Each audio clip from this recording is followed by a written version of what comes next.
Hey folks, how are you? This is Peter, the Comic Cowboy, and a special welcome if you're coming my way through Reddit. I did post the video there.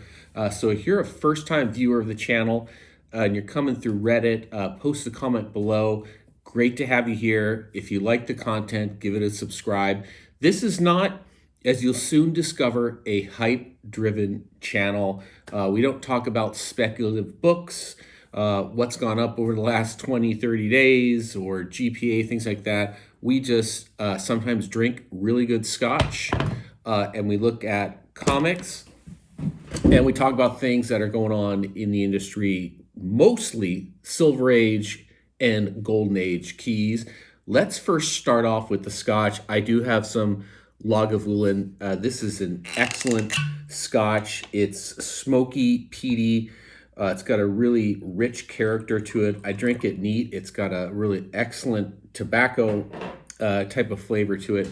And if you like scotch, if you like bourbon, beer, one bourbon, one scotch, one beer, go ahead and pour yourself a cold one or a dry one, and let's look at some kick-ass books together. So for this video, I pulled out looks like about 20 or so books from my pre-code horror collection. I do have a considerable collection of this material.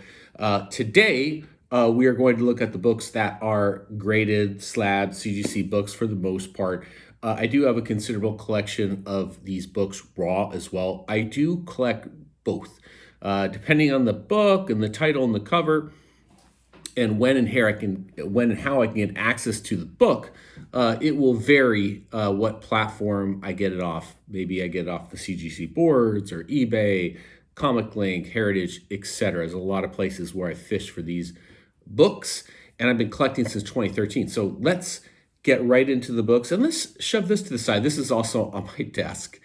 You recognize the card there. We've got a 54 Hank Aaron rookie card. I do dabble in other types of collectibles as well, but for the most part, here in Wyoming, we collect pre-code horror books. That's not actually my location, but it's a great state.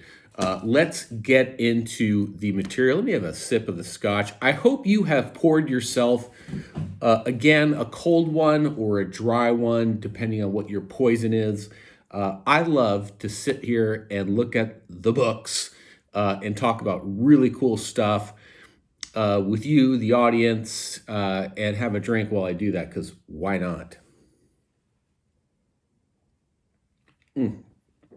That is a really good scotch, the 8-year Lagavulin. It's a little bit of a higher price point. I think it goes about $55 to $60 a bottle. Absolutely worth it. If you like a really smoky, heavily peated scotch, it's right up there with Oban. I prefer it. Let's get right into it with a really cool book.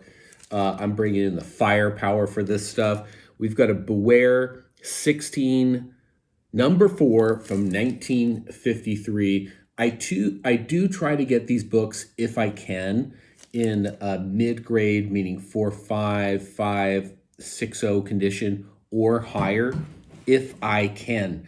These books by themselves are scarce, they're rare, they're highly coveted, and the supply on these census reports is relatively low. Most of these books are going to be in the 30 to 40 copies graded, that is, total. They are scarce, and when you're talking about mid-grade on these Atlas books and some of the other publishers, they're really rare. I absolutely love them.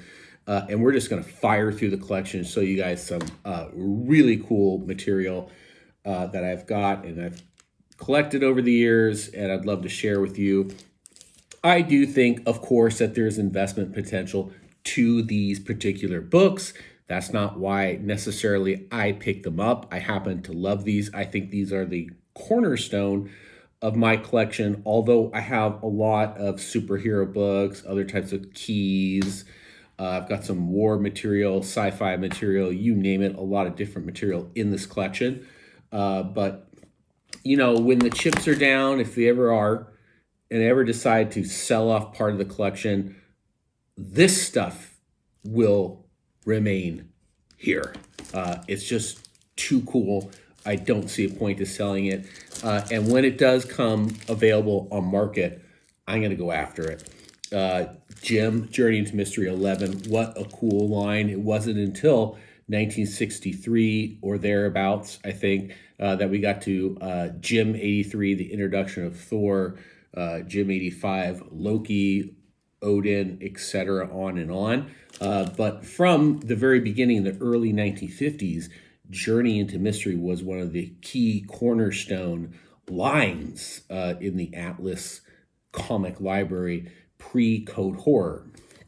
Pre-code meaning there isn't the comic code designation on the book. Now, I will say that do not discount non-pre-code horror. This is a mouthful. Non-pre-code horror comic books. Do not discount those, because what happened is the books were censored from the kind of material that you see on the cover. Although this isn't that bad in the Strange Tales here, some of them are. The more gruesome the book, usually the more valuable and interesting the copy is, because they had to get a lot more creative after the comic code.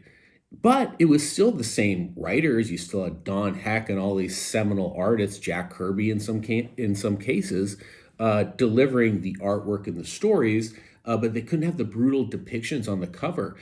So this sort of mid to late 1950s stuff, I do think, even though we're not going to see a lot of it in this video, has a lot of really good upside. And they're really interesting books to look at. Because imagine the constraints we're on in terms of the content that could be put on the books with the comic code, but they found ways to get around that to present something interesting to prospective readers. That material is rare too. I do like ladies in red dresses on comic books. It is kind of a thing that you will see at any time with the pre-code horror.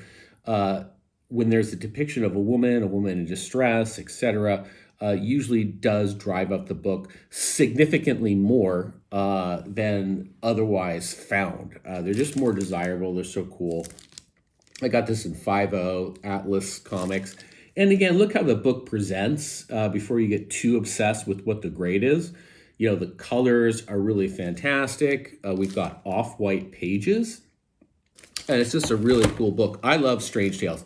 I get all the Atlas books. I just vacuum them up. I really can't have enough of these books. I think they're awesome.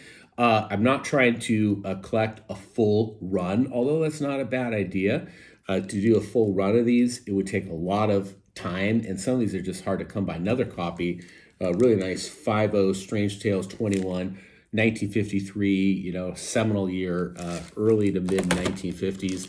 Some of this stuff, when you're looking at this mystic here, kind of crosses over into a science fiction depiction. Although this book would be considered pre-code horror, it does have this awesome, what is this, 6.5, that's nice, science fiction depiction there. That's an underrated book that if you come across, pick yourself up a copy. I do recommend it. It's an underrated cover. Of course, there are some iconic covers when you're talking about pre-code horror, like the needle to the eye, the head in the vat of acid, any of the zombie decomposition or zombie attack type covers can be super valuable. Or the cover that is ended up on the Misfits album, forgot the issue, maybe you know it. All that stuff is really high price point, but when you're getting to some of this material, you're talking about books that are in the several hundreds of dollars, not several thousands of dollars.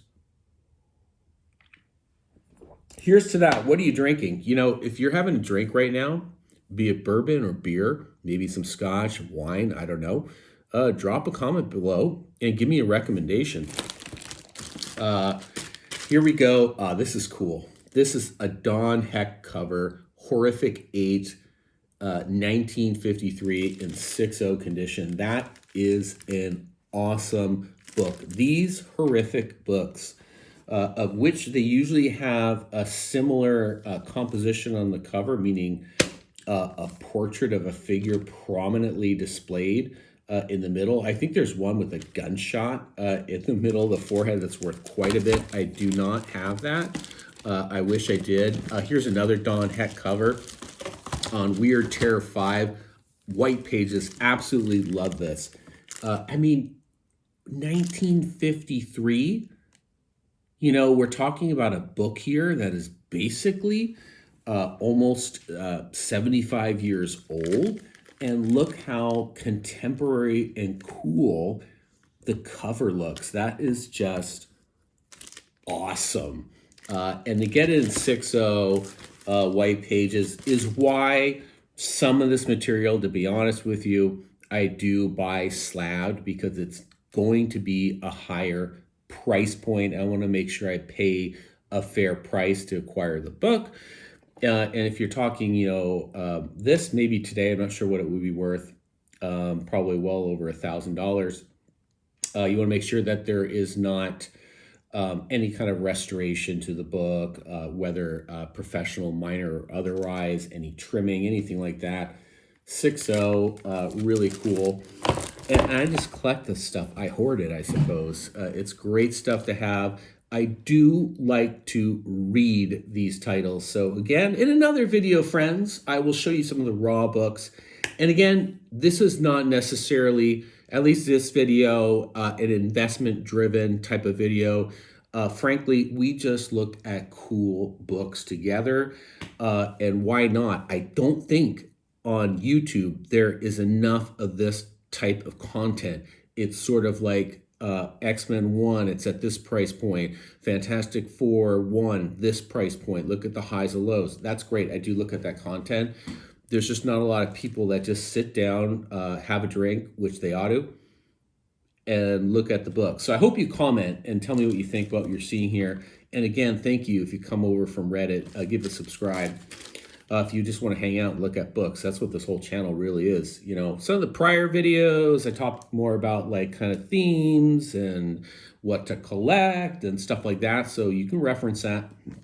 Now, I just turn on the phone and I shoot the video and show you cool stuff. Look at that Frankenstein. Frankenstein 27 is my favorite in the Frankenstein run. It's just a really awesome, dramatic cover there. Frankenstein's cool. Definitely, it's considered pre-code horror. It's not the typical book you see. Now we're getting into a line I really like, Out of the Shadows. Not that I don't like the other stuff, but Out of the Shadows by Standard Comics. Usually this stuff, when it's found online on eBay or the CGC boards, it flies off the handle.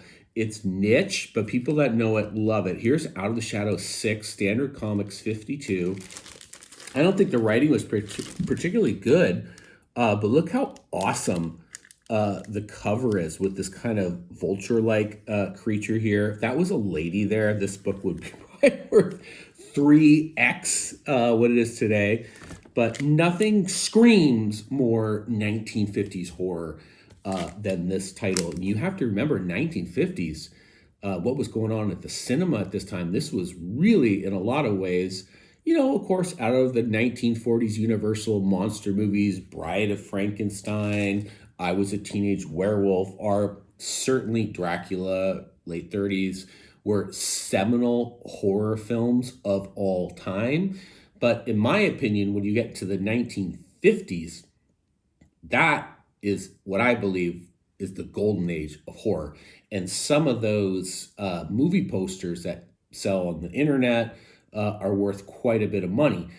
These are the films that, at least for me, for my generation, this was my parents went to those pictures in the movie theater where they paid a dime or 15 cents to see things like Creature from the Black Lagoon, The Blob, Invasion of the Body Snatchers. So at the same time those films were in theater, great artists were working on stuff like this with comic books. And I think it's just a great period of time to learn about, to participate in, watch those movies, understand that they're from a different period of time.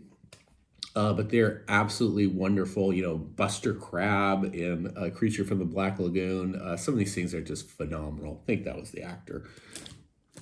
Strange Tales. This is really cool. Some of these are really underrated books to find. Uncanny Tales. This is 7.5 old CGC holder, a little thinner. Really cool. Look at the character down there. Man, I just love these things. I think they're fun. I'm glad I'm sharing them with you. I hope you enjoy looking at these. You don't see these every day. And I've got such a collection of these. I don't sell the books. I do get some inquiries. Occasionally I will sell like keys. So if you're looking for a particular key, sometimes I may have the book, I may sell it. Like all collectors, I do this for the love and the joy of it. There's a monetary aspect, of course, but that's not really what's at the heart of it. There might be a little bit more of a monetary aspect to participating in sports cards. And so I do participate in that market as well. Here's an astonishing 2853. When you're talking years of pre-code horror, we're not talking, friends, about a long period of time. We're talking about 51, 52, 53, 54, 55, we're done. And at the same time, there's a lot of really cool war books at this time. This is not the only genre I like from this era. Look at that astonishing. 6.5, again, when you're talking 6.5 in pre-code horror, you're looking at really top of the census. You know, there's probably 2 or 3 more books in a higher grade. That's it. A 6.5 in an astonishing, in a book like this, is going to be amongst, you know, the top 5, certainly the top 10 graded books of that particular issue. Oh, here's a cool book.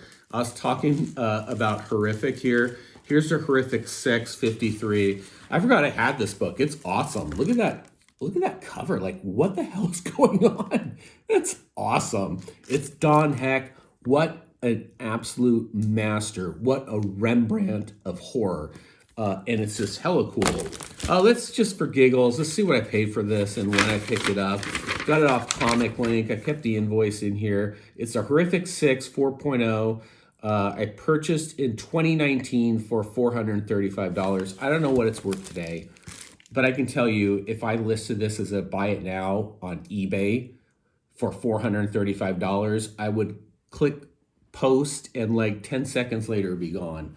I don't know what it's worth. I'd say at a minimum $600, maybe more. It's just a really unusual, strange, kind of bizarre cover. You know, the Horrifics, like, how awesome are these? Don Heck covers, what an absolute master. I've got literally dozens and dozens more of these kind of books that I'll show in other videos. I'll show you the raw books.